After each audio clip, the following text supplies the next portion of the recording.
While marijuana was once grouped with the most dangerous and addictive substances under United States law, changing social attitudes, medical research, and recent political shifts, including HHS and DEA reclassification of marijuana from Schedule 1 to Schedule 3, suggest a full reversal of nearly a century of prohibition is underway. The reclassifying of a substance is a big deal. Currently, Schedule 1 contains only 4 drugs: heroin, LSD, lysergic acid diethylamide, marijuana, and ecstasy, MDMA, methyl N-deoxymethamphetamine. The early criminalization began in the 1930s with Harry Anslinger, the first commissioner of the Federal Bureau of Narcotics at the time, and how his personal and political motives helped make hemp and marijuana illegal. It was taxed in 1937, and tax stamps are readily available on eBay for a few dollars. Anslinger and 3 other delegates to the Geneva Convention signed the Geneva Limitation Convention in 1931. This placed international limits on the manufacture of heroin, morphine, and cocaine, and limited their distribution. It also required offices for national drug control in each country. The movie Reefer Madness refers to jazz musicians who took 1 hit of marijuana, or a reefer, and went and raped white women. They went mad. This racialized propaganda fueled the move towards criminalization. Anslinger's campaign against marijuana was less about public health and more about social control and personal influence, resulting in laws that conflated industrial hemp with psychoactive cannabis. Now, the federal crackdown on the war on drugs, 1970 Controlled Substances Act placed marijuana under Schedule 1, equating it with LSD and heroin. MDMA, ecstasy, was not made yet.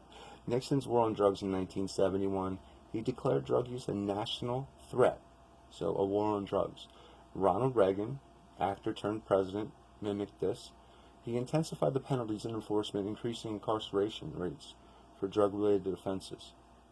Now, the social and racial implications of these policies, how enforcement disproportionately targeted minority communities, is clear and plain and simple.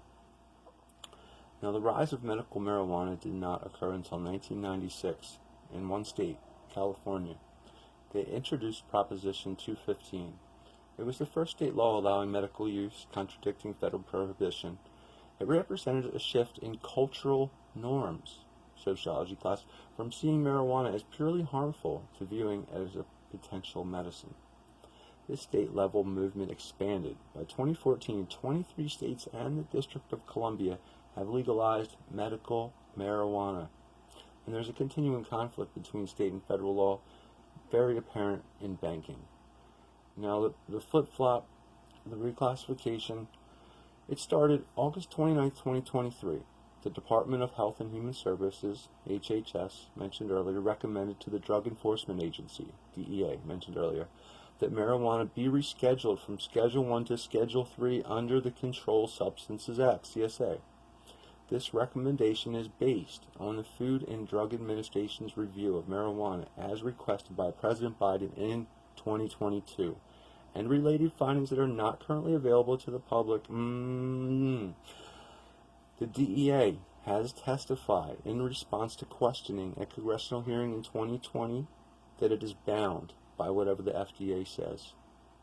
So, according to that, and in response, on May 21st, 2024, the Drug Enforcement Administration published a proposed rule to reschedule marijuana from Schedule 1 to Schedule 3 under the CSA recommendations on scientific and medical matters. And if passed as prologue, it could be likely DEA will reschedule medical marijuana according to HHS recommendation. Now, President Biden and Trump, of course, is going to be the one to sign it. Recent move to reclassify marijuana from Schedule 1 to Schedule 3, putting it in the same categories as drugs that have accepted medical use, but still carry risk. Now, this change could reshape federal policy on medical research, criminal justice reform, state legislation efforts, and taxation and regulation. Pennsylvania has had its struggles.